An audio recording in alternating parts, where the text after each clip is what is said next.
Welcome to Sandstone, and we want to thank God this particular day. We are going through the book of Jeremiah, and today we are covering two chapters, chapter 38 and chapter 39.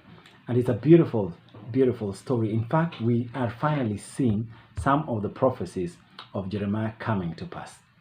And it's important that you understand that this man from chapter 1 has been talking about the city of Jerusalem is going to be taken, the city of Jerusalem will be destroyed, and things will not be good. So all you needed to do was follow him until it finally happens. So in chapter 38, Jeremiah's message is understood that is discouraging people. So officials went and captured him and arrested him, and they told the king, this man is discouraging people. This man is telling people there is no hope. The Babylonians are coming, so we need to get rid of him. Let's kill him. And the king, Zedekiah, said, well, he's not in my hands. You guys deal with him. I can't handle it. So what happens? They take him and throw him in a cistern. Now, a cistern was a water harvesting underground tank that is common in Israel up to today. You'd find them, but it was just made a dug, and then it kept on water. When it rained, they would hold water for a while, or people would go and fetch water and pour in it, and it would contain water for a long, long time. I remember being in Israel and seeing some that were actually in Petra, and some of the old cities where the children of Israel used to keep water. Now he is thrown in one of this. After thrown here, unfortunately there was no water, there was just mud. So he began to sink in mud. And as he sank in mud, an Ethiopian, now imagine of all the places, an Ethiopian who was working in the palace. The guy is interested, it's called Ebed-Melech. Ebed-Melech goes to the king and tells the king, please, that prophet will die if we leave him there. Please, let's rescue him. So the king gives him the permission, go and rescue Jeremiah, go bring him out. So it takes 30 men, they go and help Jeremiah to get out. And when Jeremiah gets out, he is cleaned up and then told to go. He's actually kept still under house arrest within the courtyard. Now try and imagine sleeping in the courtyard. Well, the good thing is that Israel, there is never a lot of rain. So he was actually just there in the courtyard, and he'd be given food. And now food was running low. There was no bread in the streets. But he actually wasn't in the dungeon for this moment. Then the king remembers, we are surrounded by the Babylonians. Let me listen to what the Lord is saying again. So he calls for Jeremiah, and Jeremiah tells him, if I tell you, you'll kill me. Because the truth is, God is still saying the same thing. He said, no, just tell me. I will not kill you. I will spare you. Keep my word. So he took an oath, told Jeremiah, I will not destroy you. So what happens? He tells the king, surrender to the Babylonians. Don't fight. Don't run. Actually, surrender to them. But if you try and run, you will get into trouble. You will be killed. You will.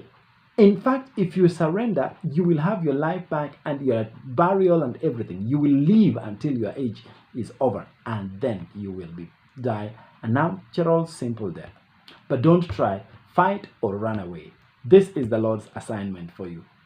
Of course, the man says, okay, fine. So he left Jeremiah, and Jeremiah was in the courtyard until the fall of Jerusalem, which is in chapter 39.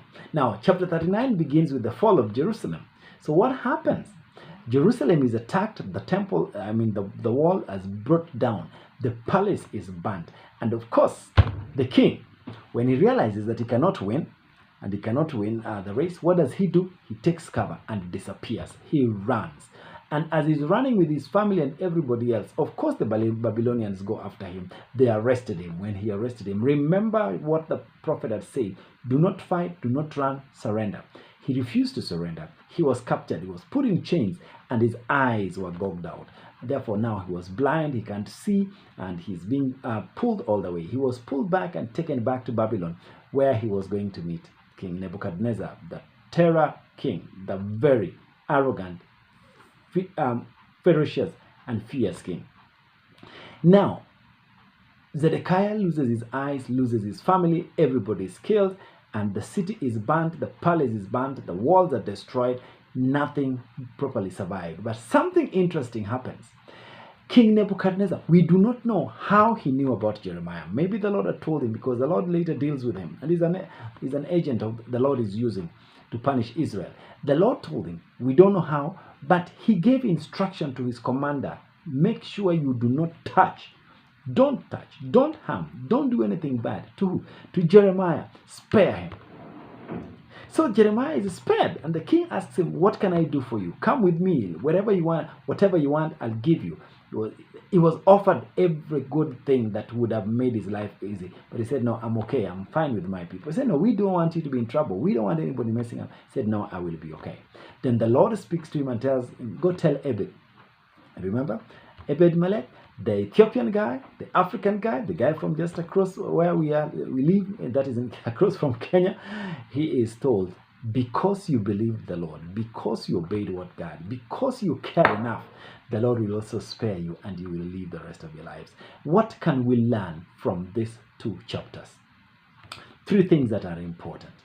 When you don't obey the word of the Lord and use human wisdom and think you can do it because that's the way you've lived the rest of your life, you are short-sighted. In fact, you are visionless. That's exactly what Zedekiah discovered. The Lord told him don't, and he did. And what happened? He lost his sight, he lost his family, he lost his life. And that is what is in store for anybody who refuses to walk with God and listen to what the Lord is saying. That's number 1. You become short-sighted, visionless, you're going nowhere. In fact, Peter talks about that very strong. Number 2, God keeps his promise. God keeps his promise. Whether it's going to be a punishment or it's going to be for good, he keeps his promise. He kept his promise for Jeremiah, I will protect you. Kept his promise for Ebed, he will watch over you. But he also kept his promise for Zedekiah and the people of Jerusalem. You will be punished. And that happened. And number 3, that remain faithful in spite of the challenges you face. Remain faithful to God and remain faithful. Remain faithful in every situation. Jeremiah remained faithful to the word. Zedekiah failed to remain faithful. Obed remained faithful. Who else? Have you been called to remain faithful? Remain faithful. Trouble will come. It won't be easy, but God will be with you.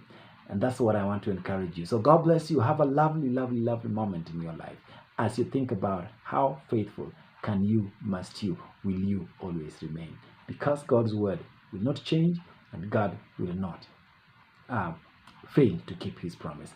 God bless you. This is John Mark wishing you a lovely, lovely day. Thank you so much. God bless.